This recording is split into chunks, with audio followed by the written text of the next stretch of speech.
Salam sejahtera dalam kasih Tuhan Yesus.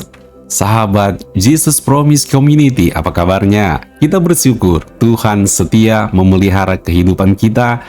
Ternyata kehadiran Tuhan itu tidak pernah berhenti bagi setiap orang yang mau sungguh-sungguh berharap dan bersandar kepada Tuhan saja.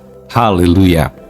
Kembali Anda mengikuti renungan malam dekat Tuhan yang akan memberkati Anda pada hari ini dengan tema sambutan yang mendatangkan berkat. Saudaraku dalam kasih Tuhan Yesus, sebelum kita lebih lanjut lagi, mari kita satukan hati, kita berdoa. Bapa Surgawi, dalam nama Tuhan Yesus, jamah kami, buat kami mengerti akan kebenaran firman Tuhan, sehingga kami makin setia, makin teguh iman kami untuk mengiring Tuhan Yesus Kristus. Dalam nama-Mu Tuhan, kami siap untuk merenungkan firman Allah. Haleluya. Amin. Puji Tuhan. Setiap hari, satu pasal secara berurutan, kita merenungkan firman Allah dalam sebuah kitab. Dan saat ini kita sudah sampai di Kisah Rasul pasal yang ke-28.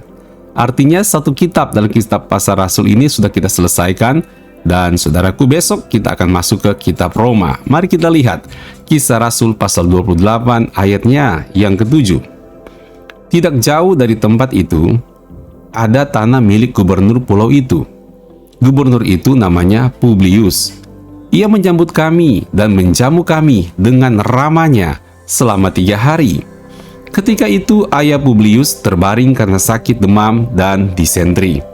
Paulus masuk ke kamarnya, ia berdoa serta menumpangkan tangan ke atasnya dan menyembuhkan dia.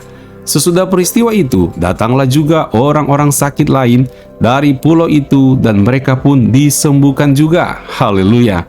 Luar biasa, saudara. Saudaraku dalam kasih Tuhan Yesus Kristus, Paulus dalam perjalanan dari Kaisarea ke Roma sebagai seorang tawanan. Ternyata di tengah-tengah perjalanan ada ombak yang begitu keras. Dan saudaraku, yang terjadi 2 minggu mereka bertahan di situ di tengah lautan, ombak yang kencang, badai dan sebagainya. Dan tetap Tuhan tolong. Memang kapalnya pecah, hancur, tetapi tidak ada satupun yang meninggal. Semuanya selamat, karena sebelumnya Tuhan telah berbicara kepada Paulus di tengah-tengah kapal yang sedang bergoncang bahwa semuanya akan selamat. Tidak satupun yang akan kehilangan nyawa, nggak ada, satupun nggak, tapi semuanya akan selamat. Dan memang itu terjadi. Mereka terdampar. Terdampar di mana? Di Pulau Malta. Yang menarik di sini adalah penduduk Pulau Malta itu, mereka terbuka menyambut orang-orang ini. Mereka bikin api unggun yang besar, mereka terima, mereka sambut. Padahal saudaraku, mereka tahu juga ini para penumpang-penumpang ini, para penumpang kapal laut ini siapa mereka. Dan ketika api unggun lagi besar-besarnya, saudaraku, dan Paulus juga bantu cari kayu bakar, tangan Paulus dipagut ular yang berbahaya, ya ular beludak, bisanya minta ampun deh. Sehingga penduduk setempat berpikir, Paulus ini pasti dia penjahat. Makanya dewa menggigit dia karena mereka menganggap ular itu sebagai perwakilan dewa. Karena ini ular yang berbisa, pasti akan mati. Tunggu saudaraku, Paulus nggak mati. Justru Paulus mengebaskan ular yang ada di tangannya dan jatuh di api dan terbakar. Mereka lihat, Paulus nggak mati-mati juga. Ini menarik, kita melihat meskipun terdampar, ada masalah, tapi Tuhan memberikan perlindungan. Pelajaran juga bagi kita sebagai anak-anak Tuhan. Meskipun kita, tanda petik ya, merasa terdampar dalam hidup ini gitu, dihempas oleh badai hidup, percayalah, selama kita bersandar kepada Tuhan, Tuhan hadir memberikan perlindungan dan kekuatan. Bahaya maut sekalipun, selama ada Tuhan di situ memelihara kita, Anda aman-aman saja. Anda pasti ditolong Tuhan. Cara Tuhan menolong itu luar biasa. Termasuk dalam kisah ini, penduduk Malta nggak mengenal mereka dan mereka melihat ada penjahat-penjahat di situ, tapi mereka tetap menyambut dengan ramahnya, saudara.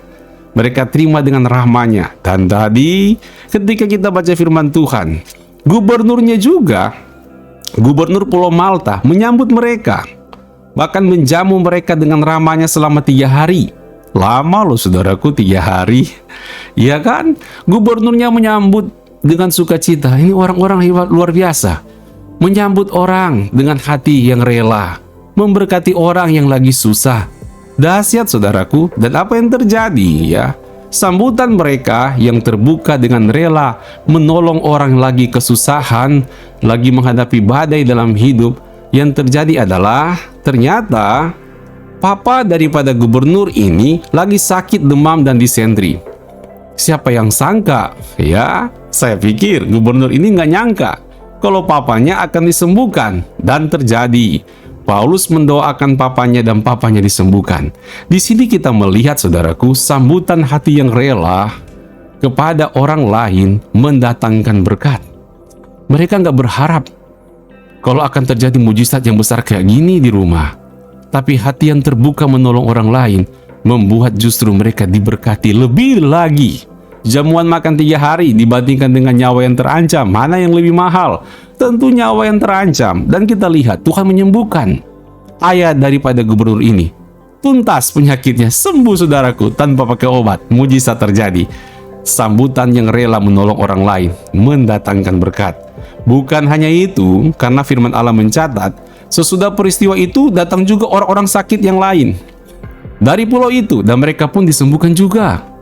Ya, ini penduduk Malta yang ramah, menyambut orang lain dengan ramah yang lagi susah, justru mendatangkan berkat bagi mereka. Mereka yang sakit dipulihkan dan disembuhkan Tuhan. Saudaraku, mereka belum jadi anak Tuhan, tetapi mereka punya perilaku yang baik. Kita sebagai anak-anak Tuhan juga semestinya harus menunjukkan sikap hati yang baik, menyambut orang lain, terbuka menolong orang lain. Anda tidak akan rugi, Anda tidak akan bangkrut, justru akan mendatangkan berkat buat kehidupan Anda. Saya percaya berkat yang terjadi di Malta, berkat Malta ini juga dapat terjadi dalam kehidupan kita. Berkat di Pulau Malta ini, mujizat dan pertolongan Tuhan nyata, akan nyata juga berkat di Pulau Malta ini untuk keluargamu, untuk kehidupanmu, untuk masa depanmu. Ketika kita belajar prinsip yang benar dalam kebenaran firman Tuhan, ulurkan tangan Anda kepada orang lain yang membutuhkan, maka tangan Tuhan pun akan terulur untuk Anda untuk mendatangkan berkat dan pertolongan. Amin. Puji Tuhan, Tuhan Yesus memberkati. Mari kita berdoa.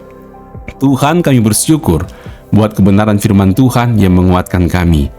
Teguhkan kami Tuhan untuk melihat nilai-nilai yang benar. Dari renungan firman Tuhan ini, kami belajar untuk mengulurkan tangan, untuk jadi alat Tuhan, dan kami percaya kami tidak akan rugi, justru kami akan makin diberkati oleh Tuhan karena kami belajar menjadi berkat bagi orang lain yang membutuhkan. Terima kasih Bapa. Tuhan berkati kami, tolong kami. Di saat kami akan istirahat, Tuhan berkati kami. Kami bangun besok pagi dengan tubuh yang diberkati. Dalam nama Tuhan Yesus. Haleluya. Amin. Puji Tuhan, Tuhan Yesus memberkati. Sampai bertemu kembali besok malam. Shalom.